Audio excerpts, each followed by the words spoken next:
we have a new project, but not here at my house, but sa bahay ni Lola. So, malalaman nyo mamaya kung anong project na naman ang gagawin. So, sa ngayon, ipapasa ko muna kay Kuya Dada at malalaman nyo kung ano ang panibagong project natin for today's video. So, bye-bye muna. So mga kagwini, isang magandang umaga at maaliwalas na panahon po sa inyong lahat. Pwede nang malipatan, kaya lang dahil sa matanda na si mama, lola niya, ay hindi na pwedeng magpanhik panaog. Yung magiging content natin ngayon ay ang paggawa ng Am I really that much to handle? Breaking these niggas down like a camera. You don't really know you. So, hello, what's up mga kagwani? It's me again, your one and only, the Quella Granny. So for today's video mga kagwani, we have a new project, but not here at my house, but sa bahay ni Lola. So, malalaman nyo mamaya kung anong project na naman ang gagawin. So, sa ngayon, ipapasa ko muna kay Kuya Dada kasi siya yung magmamanage doon. At kapag di ako busy, syempre, ako din yung mag-vlog doon. Makikita nyo din ako nyan. So, sa ngayon, ipapasa ko muna kay Kuya Dada at malalaman nyo kung ano ang panibagong project natin for today's video. So, bye-bye muna. So mga kagwini, isang magandang umaga at maaliwalas na panahon po sa inyong lahat. Ang content pong ito ay konektado po doon sa na-vlog ni Colin nung itinakbo niya yung GoPro ni Gwen. Tapos nag-vlog siya. Kasi si Colin, siya yung kasama ni Lola, which is yung mama ko, doon sa kabilang bahay kung saan doon kami pansamantalang nakatira noon pagkatapos ng bagyong Christine. Tapos pag hindi siya makabelo sa kung ano man ang gagawin niya kasi palagi ang kasama ni Lola niya.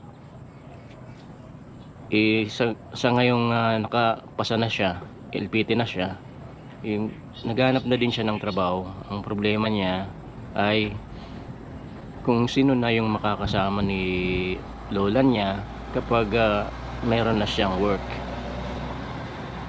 Nagtatrabaho na siya, tapos si Papa Jun niya ay nagtatrabaho din, magsosolo na lang si Lola niya doon. Kaya ang problema lang naman kasi, di ba, may inayos na yung bahay, pwede nang malipatan, kaya lang dahil sa matanda na si mama, lola niya, ay hindi na pwedeng magpanhik panaog dun sa baba para mag CR, kasi may CR din dun sa ilalim ng bahay. Kaya lang hindi na niya kayang baba para mag CR taas kasi na siya 89 years old. Baka madisgrasya pa siya sa ganung kung ganun yung gagawin niya. Kaya yung lang doon ay kung sana'y magkakaroon ng CR doon sa taas, pwede nang makabalik sila diyan sa bahay. Kasi hindi na mahirapan si mama na pag magsi-CR, hindi na siya bababa, hindi na siya akyat, lalakad na lang pantay doon sa loob ng bahay. Kaya yung magiging content natin ngayon ay ang paggawa ng CR sa loob ng bahay ni Lola. Ayun po. At nagsisimula ng maghukay yung nakuha kong magtatrabaho doon, sila Sammy at Edwin, kasi wala naman silang trabaho ngayon, para may sideline sila. Yun, sila yung kinuha ko kanina. Kaya maya maya punta na tayo doon para makita natin kung ano na yung nagawa nila. Okay?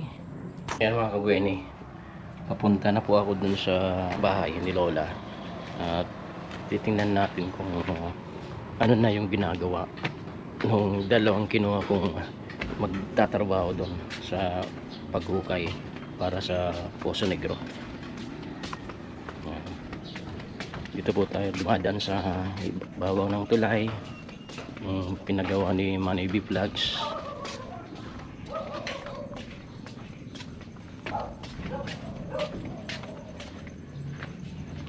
So, yan.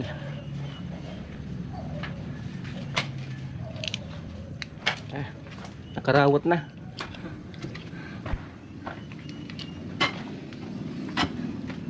Minsan malumok sa naman sa inyo Halo, pumaksa. Kasi mga gwini, yung lupang yan ay matigas, parang semento.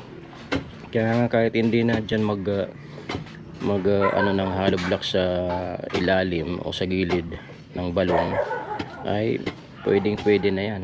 Kasing tigas ng yan, semento yung lupang yan, kaya mahirap ukain. Pero dito sa dalawa, madali lang sa kanila kasi may mga sila, mga bakal na kamay, kaya madali lang pagkukay.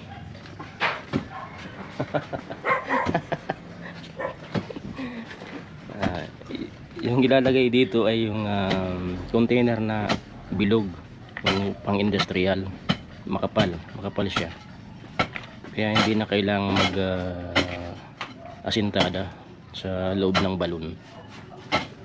Kasi yung plastic, yun, pang matagalan yun. Pag ibinaon mo sa lupa, pang matagalan na yun. Kahit wala na yung tao, yung plastic nandun pa din. Yun ang kung gaano katiba yung plastic pag ibinaon sa lupa. Kaya yun ang gagamitin dito, kasi hindi naman marami yung gagamit ng CR, kaya matagal yun bago mapuno. Tsaka pagagawan ko pa yun ng ekstrang hukay bago yung patong ng container, para meron pang yung extension sa ilalim, baga extension na sabi yung mga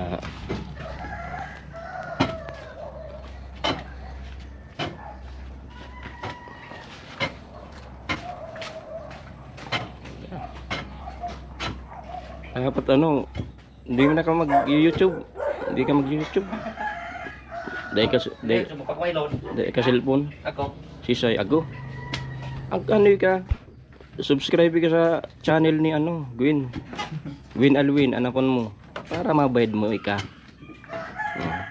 yung paunay ka mag-ukay sa bubun.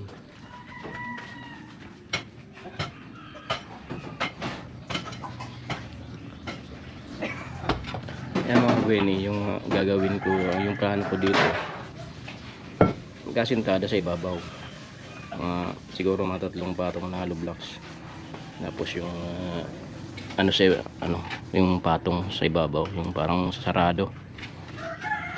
Nangailangan din nun ng bakal, syempre hollow blocks, semento, at yung buhangin.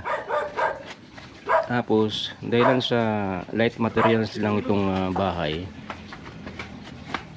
kayang-kaya naman niya ng patungan sa ibabaw ng parang asintada sa ibabaw. Yung plano ko dyan, yero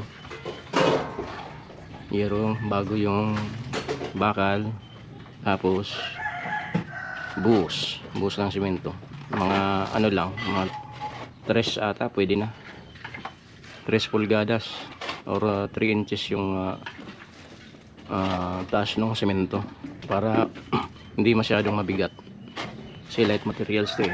Tapos ano na lang yung papatibayan na lang dito sa baba yung mga tukod para siyempre, pero matibay na yan eh. Ano na lang, mas papatibayan para hindi hindi siya bumagsak, pero hindi siya babagsak eh. Yan ang tingin ko. Kasi nasa malapit sa poste. Yun na lang ang gagawan ng patibay sa gitna. Tapos dito sa square. Kaya imposibleng ibagsak yung semento dun sa taas yung gagawing CR. Yun ang mangyayari.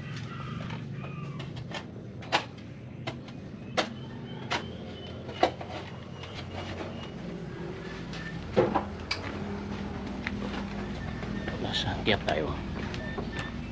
Okay. Dito sa portion na to. Ayan, dito gagawa ng CR. Ito to, yung kwarto ni May June. Tapos ito yung daanan pababa. Tapos may dito, square na. Kasing laki lang nung yung paggagawa ko dito. Kasing laki lang nung CR dun sa labas ng bahay. Kasi magsi-CR lang naman. Yun nga, kala ko nun maliit lang yung space nung ginagawa pa lang. Pero nung natapos na, malaki din pala. Pwede kang mag-CR at may may gripo pa. Tubig para tubig. Pwede kang maligo doon. Kaya ganun din yung gagawin dito. Itong square na to, itong mga pamakuan, 1, 2, 3, 4, ito na, ganito lang kalaki. Tapos ito yung gitnang sahod ng yung mga kahoy, ganito lang kalaki. Tapos lalatagan ng yero muna, tapos yung bakal na, at magabang na lang ng butas, mga 2 butas para sa inidoro at saka yung para sa tubig. Yung mga pag halimbawa susobra yung tubig or may maliligo, siyempre dapat may lalabasan ng tubig, kasi mag-asintada ng hollow blocks palibot para yung tubig hindi lumabas doon lang sa loob, para hindi masira yung napapatungan. Kasi light materials nga. Kasi pag umapaw yung tubig, masisira yung kahoy. Kaya para hindi masira yung kahoy, kailangang sarado yung palibot ng CR, which is simentado, hollow blocks. Kahit isang patong lang ng hollow blocks, okay na yon. Tapos pipinish lang para maganda-ganda. Tapos yun na, may CR na. Ayun, kaya lang yun na muna yung abangan natin. Pansamantala dun muna tayo sa nag-ukay.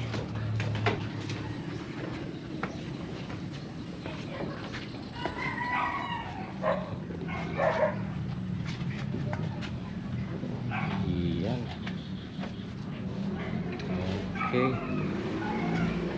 Ayan mga Gwini, yan na muna po yung update dito sa paggawa ng CR sa bahay ni Lola, sa taas ng bahay ni Lola. Okay.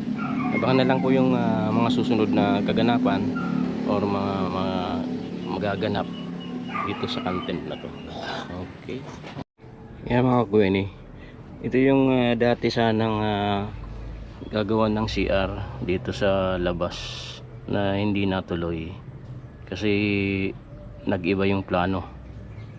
Yung nakalagay dito yung industrial container bilog, yun ang gagawin sanang Poso Negro, tapos dito binaon. na tanggal lang kanina. Medyo nahirapan pa ng konti kasi nag-ano na yung lupa, nag-erode na, tapos na ano yung gilid ng container, kaya medyo hindi kagad na alis. Mamaya papatambakan ko to ng mga lupang na inukay dun sa lalagyan din nun dun sa taas para walang madisgrasya dito. Ayan, punta na po tayo dun sa kabila kasi lalagay nila yung container na inalis dun sa balon na dating gagawin sanang Poso Negro ng CR.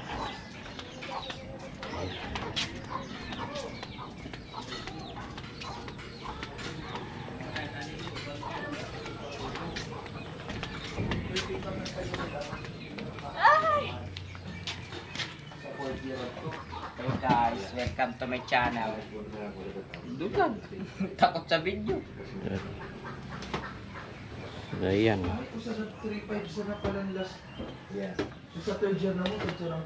Ayan. Dito po lalagay yung industrial container. Napakakapal po niyan.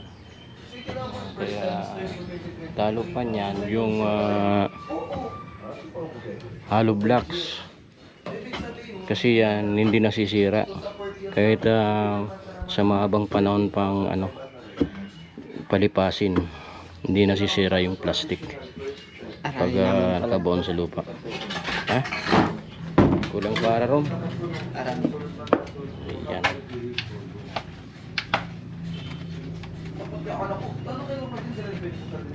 Labaw-labawan pa naman sa dating to. Pantay sa.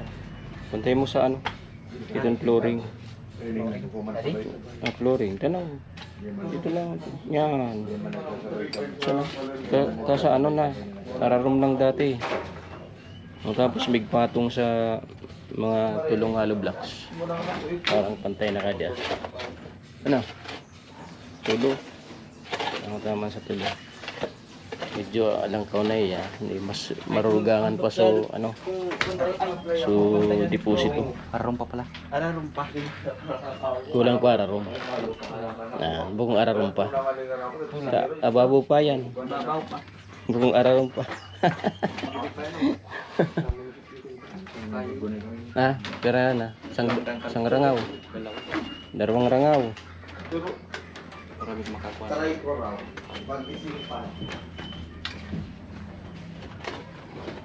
Tapos trip na sana.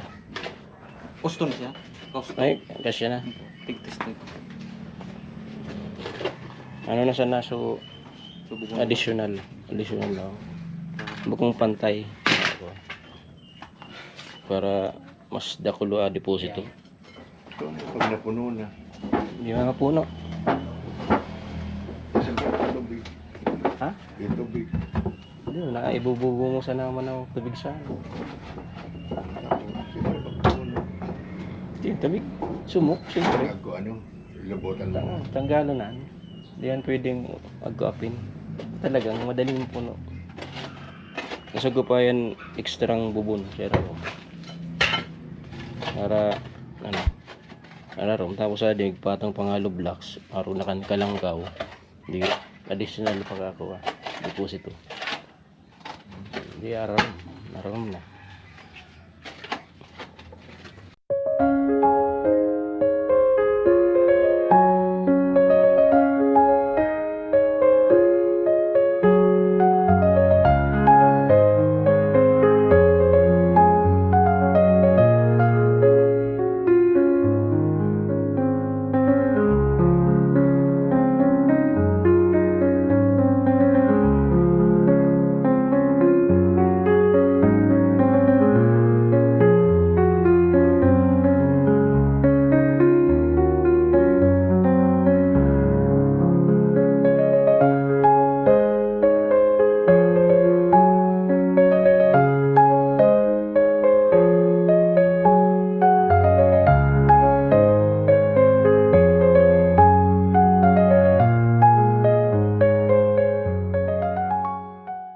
few moments later.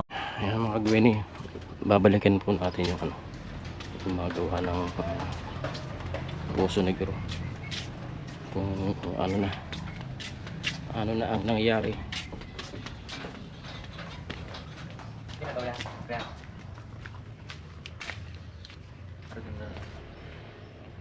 At ano, okay na, pantay sa flooring.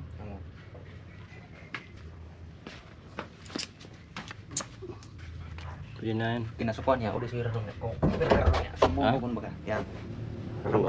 Rugan mo pa yan. Rugan mo pa mga Saan pang ganyan? Ang galing. Kita kayo sila din.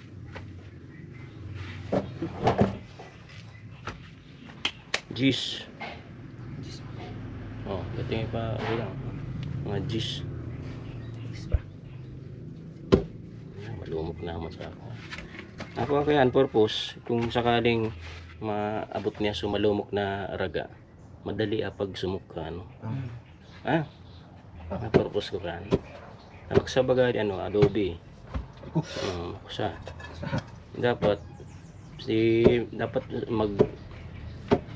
magsumukso tubig, so ano, mga juices na galing sa tinidoro. Dapat so, ano, raga, malumok. Madrigal man siya, gano'n? Ha? Madrigal? Ano? Madrigal. Anong madrigal? So, kulay puti yung buwan. Pinag-ibugay ng siminto? Pandamping. Sa klase. Sa dakas. Iba-iba kayang klase aragay. Tapos sinasabing madrigal. Magkod sa mga makusang ano, so galing sa bukid. Makusang bato.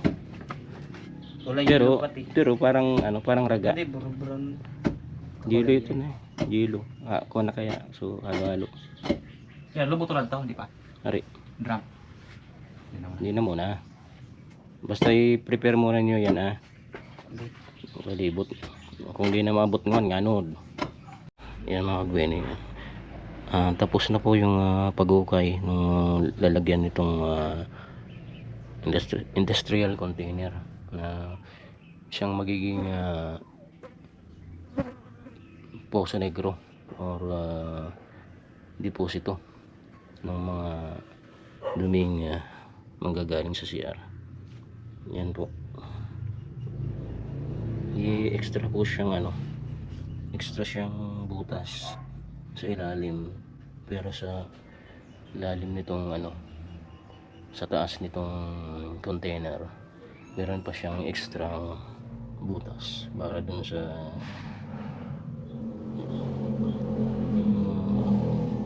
medyo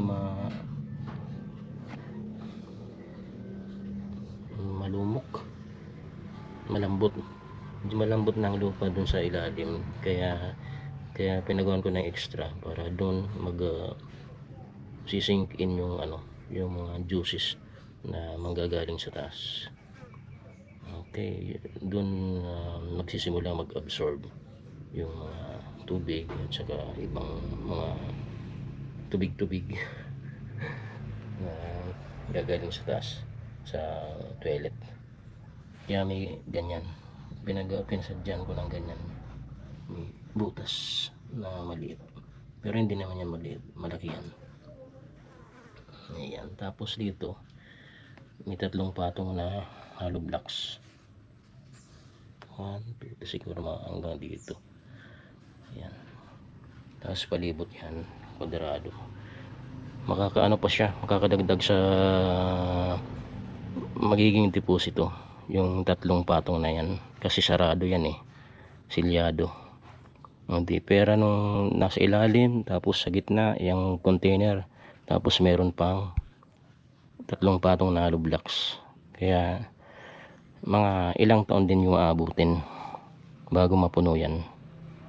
Siguro mga 20 years kaya na yan, kasi siyempre ano, yung tubig magsisink in naman dun sa lupa, matitira yung ayun, yung mga dumi, tapos magbubulik din yun, tapos magiging magtutubig din halo dun sa lupa. Ayun, kaya maraming taon yung bibilangin bago mapuno yan. Okay po. Ayan naman na po yung update dito sa ginagawang Poso Negro sa CR na gagawin dito sa taas sa bahay ni Lola. Okay po, abang-abang na lang po abang-abang na lang po tayo dun sa magiging kaganapan dito sa ginagawang CR. I should keep it real, everyone. High volume. Am I really that much?